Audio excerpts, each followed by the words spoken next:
Formal nang naiproklama ng Commission on Elections o COMELEC, ang 52 party list, na nanalo sa nakaraang desisyon 2025. Sa ginanap na proclamation, ay hindi isinama ang Duterte Youth Party List at Bagong Henerasyon Party List, matapos silang masuspend, dahil sa mga nakabinbing kaso, na itinuturing na isang paglabag sa eleksyon ayon sa mga patakaran ng COMELEC.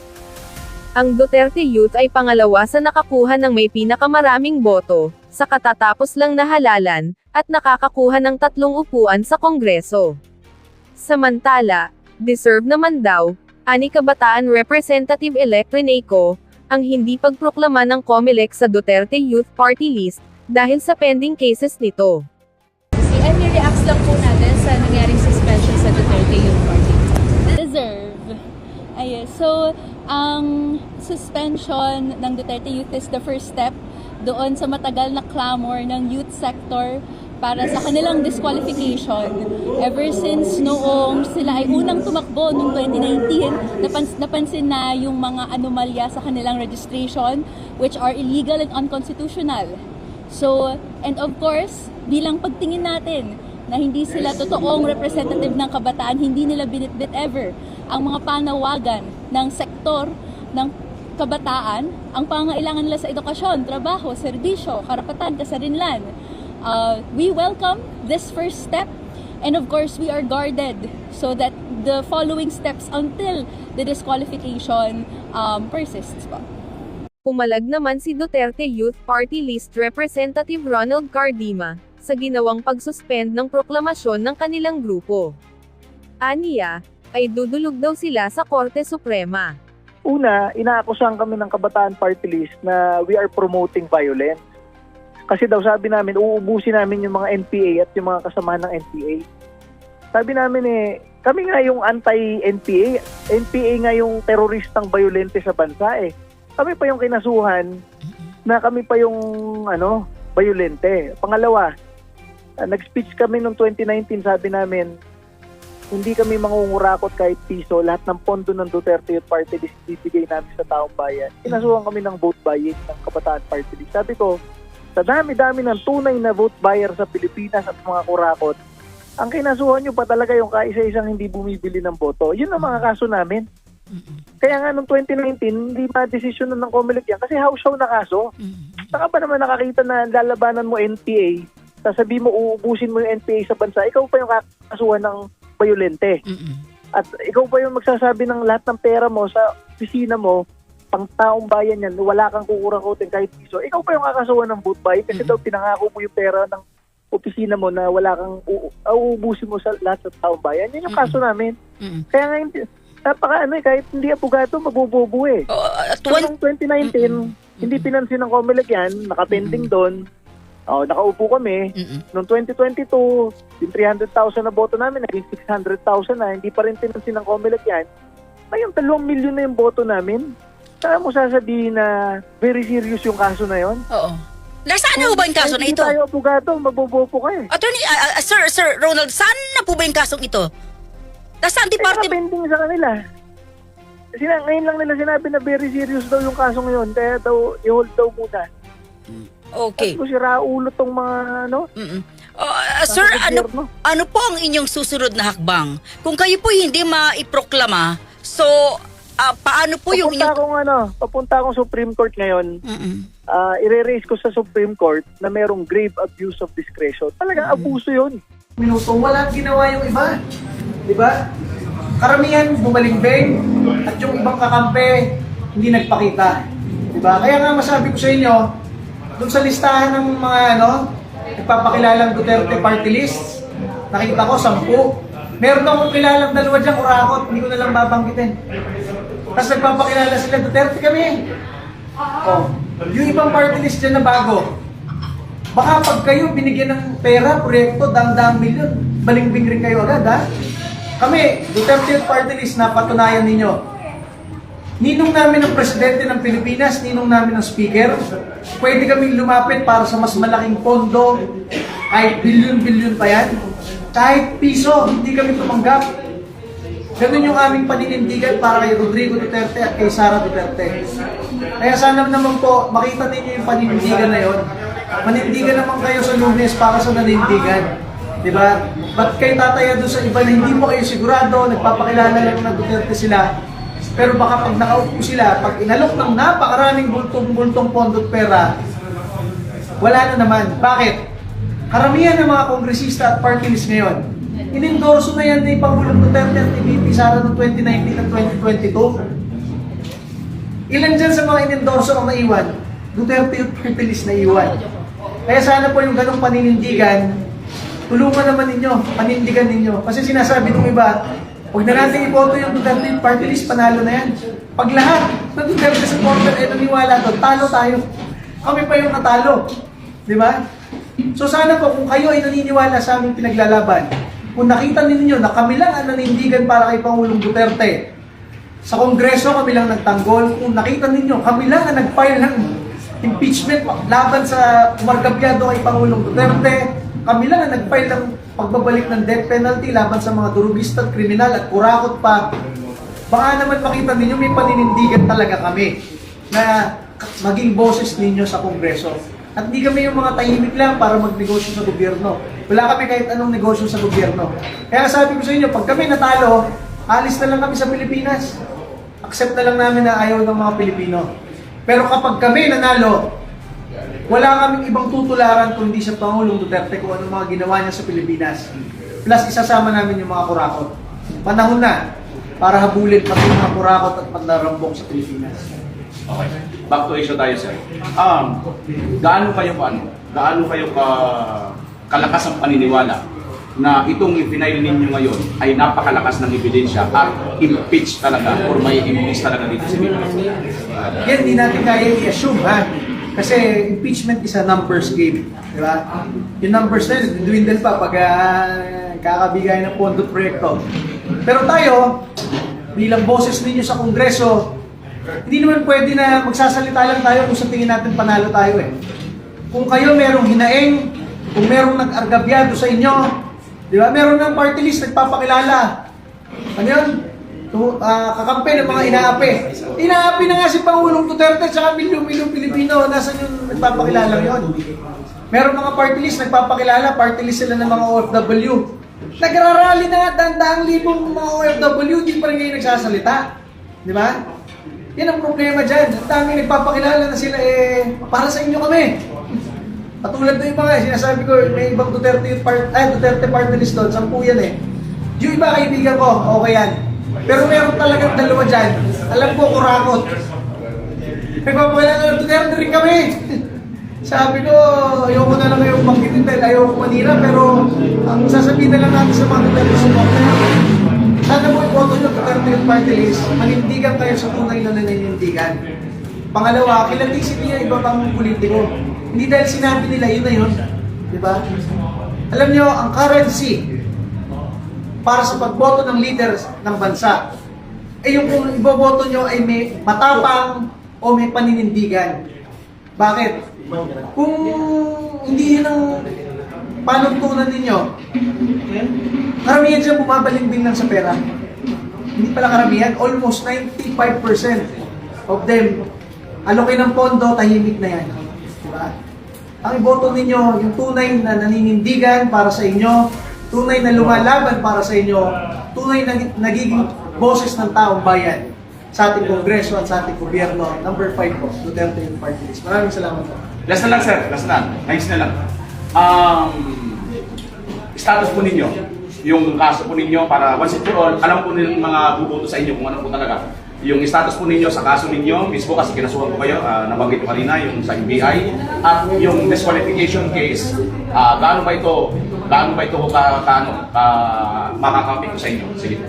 O yung sa NBI nga, sabi ko nga, pinasabi na ako ng NBI, punta ako doon, sama ko yung abogado ko, tinanong ko kung anong kaso, sabi nila unlawful utterance, may na-utter daw ako ng unlawful. Tinanong ko kung kailan, March 11 daw, sa Villamor Airbase. Sabi ko, putangin na yun yung yun yung ina-arresto si Pangulong Duterte. Ibig sabihin, bawal ako magsalita.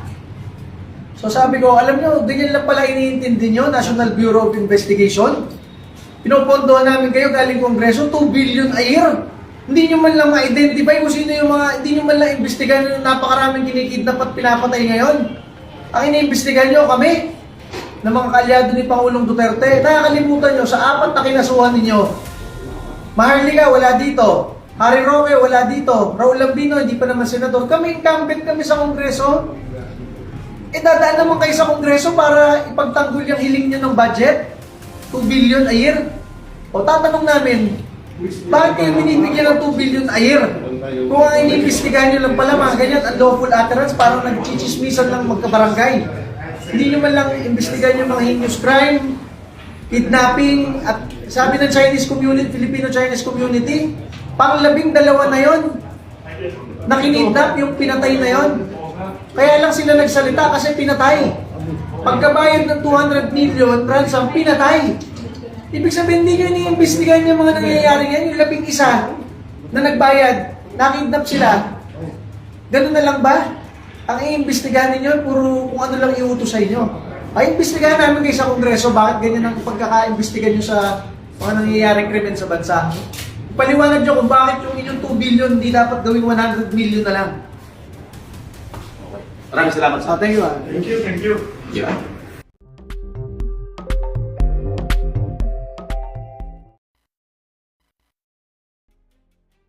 Magandang hapon po sa inyong lahat.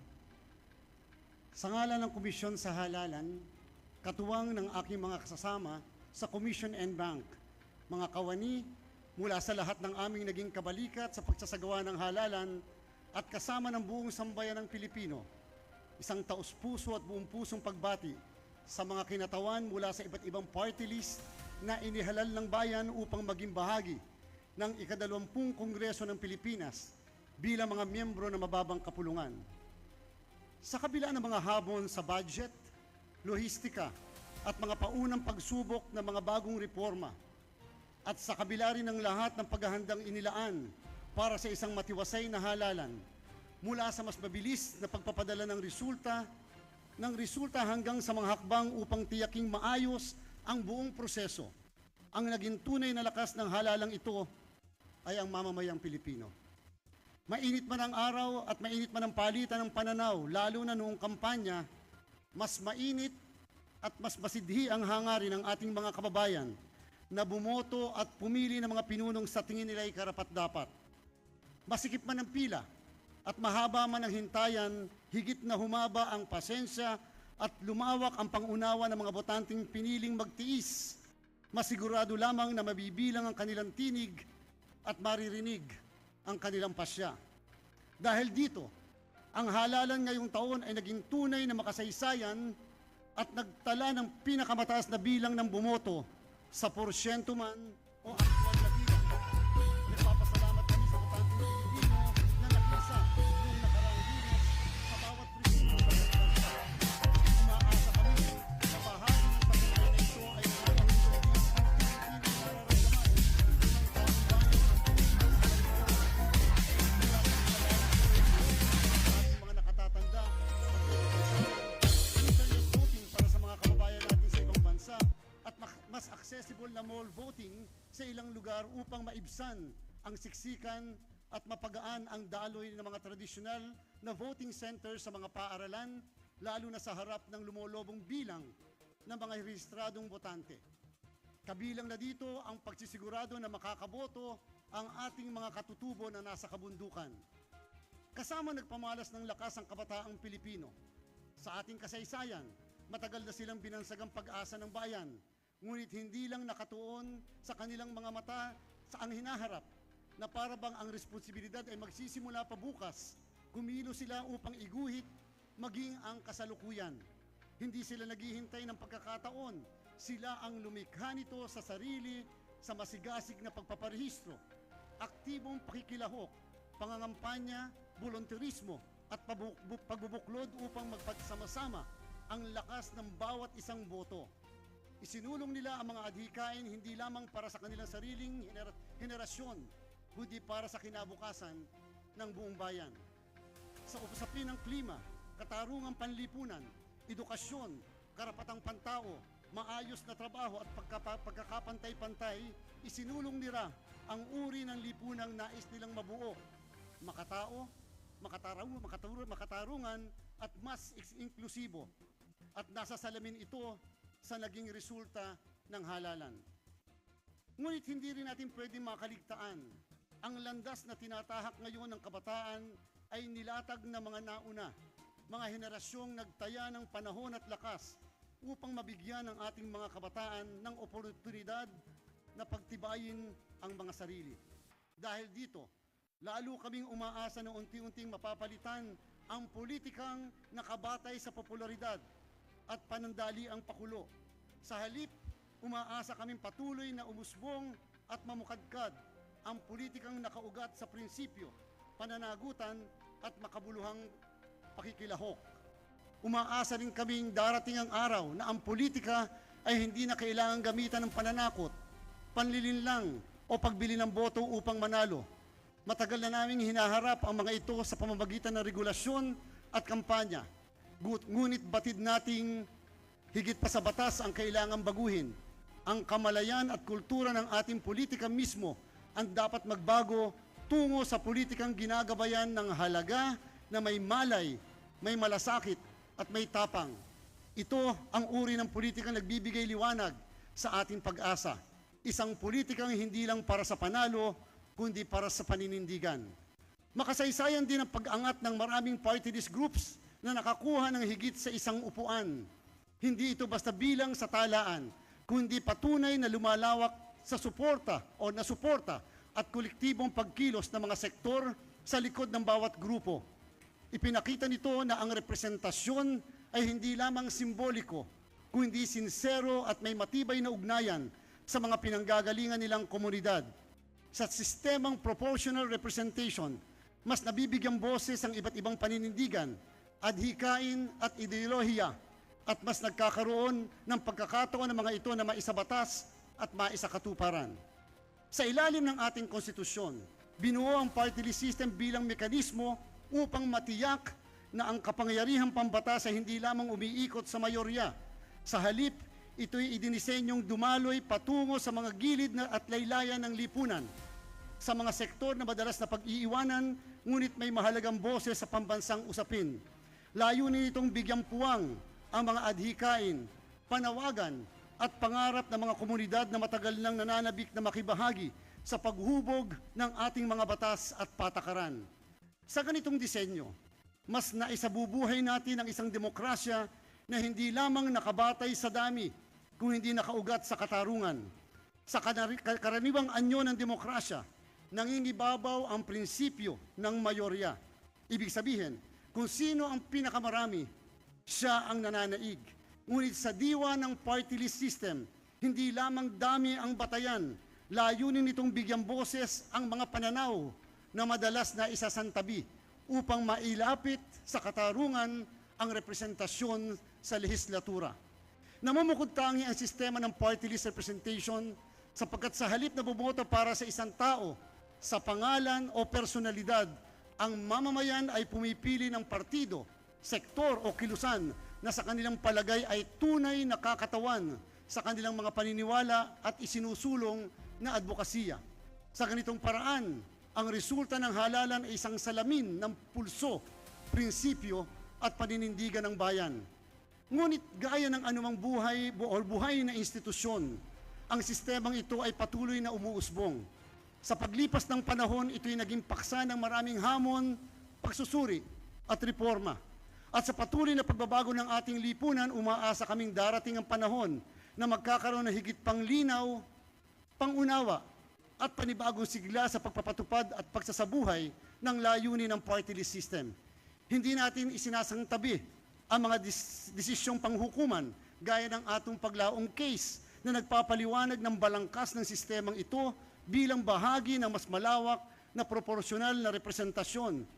Ngunit habang kinikilala natin ang mga legal na paghubog ng sistema, naniniwala kaming nararapat itong suriing muli. Hindi sa pagbabatikos, kung hindi sa diwa ng kababaang loob. Umaasa kaming ang pagsusuring ito ay magbubunga ng isang sistemang lalong magsisilbi sa esensya ng representasyon, katarungan at pagkakapantay-pantay.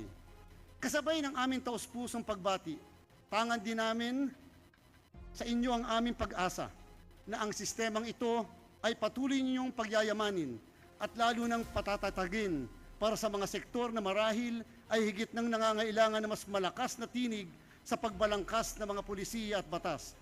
Kasabay ng pagbibigay pugay sa masiglang partisipasyon ng ating mga botante, hayaan niyo pong gamitin ko ang pagkakataong ito upang kilalanin at pasalamatan ng aking mga kapwa commissioner ng Commission Elections, mga katuwang kong hindi matatawaran ang kanilang profesionalismo, paninindigan at walang pag-iimbot na paglilingkod. Lubos ang aking pasasalamat kina Commissioners Amy P. Ferulino, Ray E. Bulay, Ernesto Ferdinand P. Maceda Jr., Nelson J. Celis, Maria Norina Tangaro Kasingar at Commissioner Noli R. Pipo. Sa panahon ng matinding pagsubok at reforma, ang kanilang pagsisikap at kontribusyon ay kapuri-puri sa ating kakayahang maisakatuparan ang isang halalan na mabilis, maayos at kapanipaniwala. Hindi madali po ang trabaho ng komisyon, ngunit sa kanilang kolektibong talino, malasakit at integridad, mas tumitibay ang aking paniniwalang posible ang makabuluhang reforma. Umaasa rin ako na sa pagtanggap ng mga bagong halal na mambabatas ay lalawak pa ang suporta para sa mga adhikain ng komisyon, lalo na sa aspeto ng pagpapahusay ng ating electoral system at sa kumpirmasyon ng mga lider na patuloy na magtataguyod dito. Hindi pwedeng hindi ko muling pasalamatan ng mga tunay na bayani sa likod ng bawat boto. Ang ating mga guro, job order at casual workers, main office at field personnel, IT staff, volunteers, poll watchers, election lawyers, kawani ng pambansa at lokal na pamahalaan, mga kinatawan mula sa iba't ibang ahensya, civil society organizations, media, mga paaralan, mga simbahan at mga lokal at international observers. Sa gitna ng pagod, init at mahabang oras ng serbisyo, hindi matatawaran ang kanilang ambag sa pagtataguyod ng isang halalan na mapayapa, ligtas at higit sa lahat may integridad. Alam naming hindi perpekto ang halalan. Marami pa rin kakulangan sa sistema, mga aberya sa teknolohiya, kakulangan sa pasilidad at mga panawagan para sa mas maayos at inklusibong proseso. Marami kaming mga aral na ibabaon sa mga susunod na halalan, mga pagbabagong lalong pagbubutihin para maiangat ang antas ng ating paglilingkod at lalong maging busilak. Ngunit sa kabila ng mga ito, ay pinapalakas ang tiwala at pakikiisa ng ating mga kasama. Maraming salamat muli sa mga katuwang ng Commission Election. Sa inyong suporta at tulong ay ang aming pong inspirasyon kung bakit hindi tayo titigil sa pagtulong o pagsusulong ng reforma, hindi lamang para mapanatili ang tiwala ng sambayanan, kundi upang ito'y lalo pang mapasailalim at mapaigting. Sa panghuli, naniniwala ang aming paninindigan na ang party list system sa wasto at tapat na paggamit ay maaaring maging mabisang kasangkapan sa pagkakapantay-pantay, katarungan at tunay na representasyon. Isa itong mahalagang haligi ng ating demokrasya, hindi lamang upang marinig ang tinig ng nakararami, kundi upang bigyang puwang ang mga adhikain ng mga sektor at pananaw na matagalang nais makilahok sa pambansang usapan. Asahan po ninyo na sa pagbubukas ng ika-20 Kongreso, kami muling lalapit sa inyo, hindi lamang upang ilatag at isangguni ang mga panukalang reforma, kundi upang makipagtulungan sa pagbuo ng isang halalan na mas bukas, mas makabago, at higit sa lahat mas mapagkakatiwalaan ng bawat Pilipino. Muli, isang taos-pusong pagbati sa inyong tagumpay. Ipinagdarasal namin ang tagumpay ng inyong prinsipyo, pananagutan at paninindigang makapaglingkod. Nananalig kami sa inyong paninilbihan hindi lamang ng sektor o partidong inyong kinabibilangan, kundi sa amin sa buong sambayanan. Patuloy na umaasa na sa pamamagitan nyo, mas mailalapit po natin ang pamahalaan sa pangarap ng bawat Pilipino, sapagkat kayo ang aming mga pangarap. Maraming salamat po. Mabuhay kayo at mabuhay ang sambayan ng Pilipino.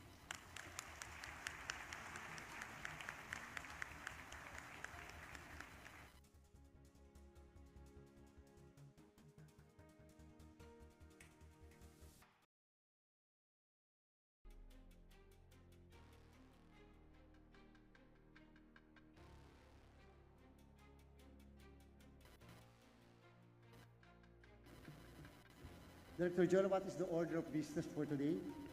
Your Honor, the first order of business is the reading of the National Board of Canvassers Resolution Number 14-25, entitled In the Matter of the Canvass and Proclamation of Winning Party Lists, Organizations and Coalitions in connection with the 12 May 2025 national and local elections, and the handing of the Certificate of Proclamation to the winning party list as represented by the respective nominees, Your Honor. May we request the Chairman to read National Board of Canvassers Number Resolution 1425, Your Honor.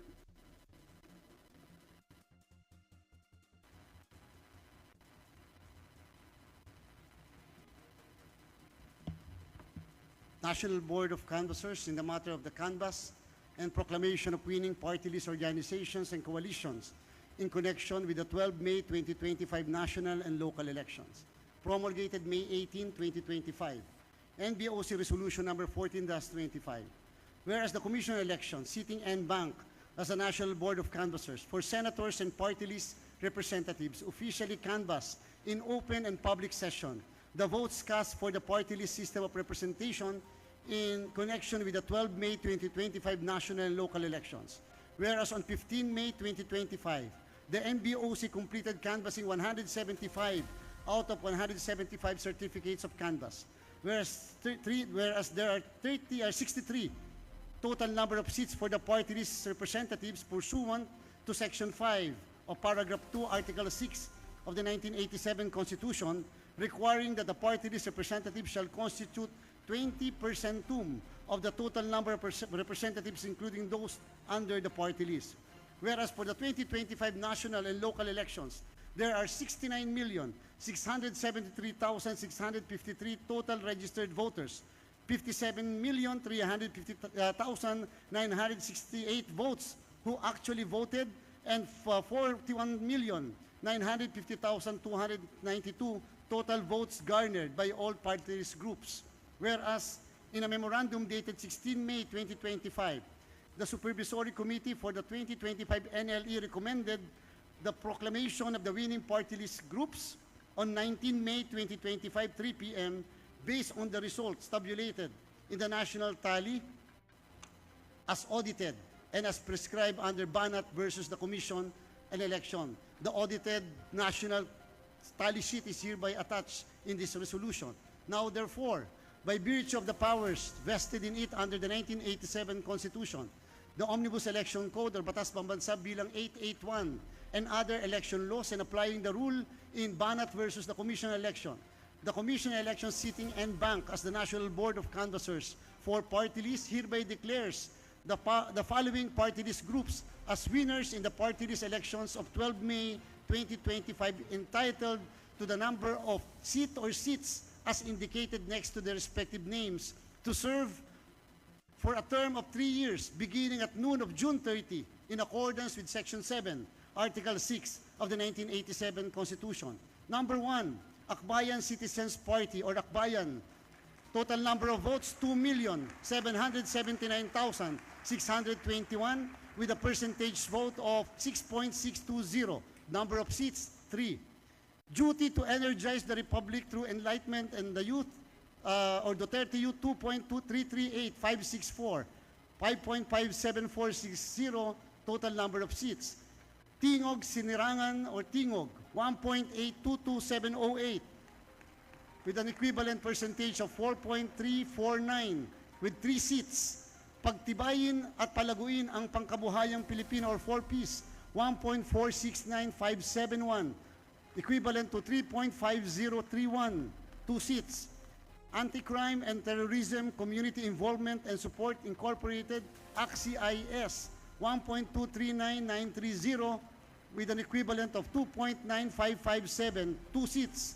Ako Bicol Political Party, Ako Bicol, 1,073,119, 2.5581. Number of seats, 2. Uswag Ilonggo or Uswag Ilonggo Party, 777,754, 1.8540, 1 seat. Solidarity of Northern Luzon People's Party or Solid North Party, 765,322, 1.8244 or 1 seat. Tagapagtaguyod ng mga reforma at hadikaing babalikat at hahango sa mga oportunidad para sa Pilipino or trabaho, party list, 709,283, 1.6908, 1 seat. Citizens Battle Against Corruption or CIBAC, 593,911, 1.4157, 1 seat. Malasakit at Bayanihan Foundation Incorporated, Malasakit at Bayanihan, 580, 100 or equivalent to 1.328, 1 seat. Coalition of Association of Senior Citizens, 577,753, 1.3772, 1 seat.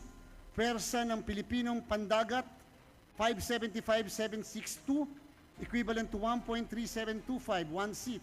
Mamamayang Liberal, 547,949, equivalent to 1.3062, 1 seat. FPJ Panday Bayanihan Party List, FPJ Bantay Bayanihan, 538,3, 1.2825, 1 seat. United Senior Citizens Coalition ng Pilipinas, United Senior Citizens, 533,913, 1.2727, 1 seat. Kababaihan at kabalikat para sa kapakanan at kaunlaran ng bayan or 4K, 521,592, 1.2434, 1 seat. LPG Marketers Association Incorporated, 517,833, 1.2344, 1 seat. Cooperative Natco Network Party or Co-op Natco, 509,913, 1.2155, 1 seat. Ako, Bisaya Incorporated or Ako Bisaya, 477,796, 1.130, 1 seat. Construction Workers Solidarity Incorporated or CWS, 477,517, 1.1383, 1 seat. People Working for the Development of the Philippines, Pinoy Workers, 475,985, 1.1346, 1 seat. Agricultural Sector Alliance of the Philippines or AGAP, 469,412, 1.1190, 1 seat. Asenso Pinoy or Asenso Pinoy, 423,133, 1.0087, 1 seat. Agimat ng Masa, Agimat, 420,813, 1.0031, 1 seat. Talino at Galing ng Pinoy TGP, 407,922, 0.9724, 1 seat. Social Amelioration and Genuine Intervention on Poverty or SAGIP, 405,297, 0.9661, 1 seat.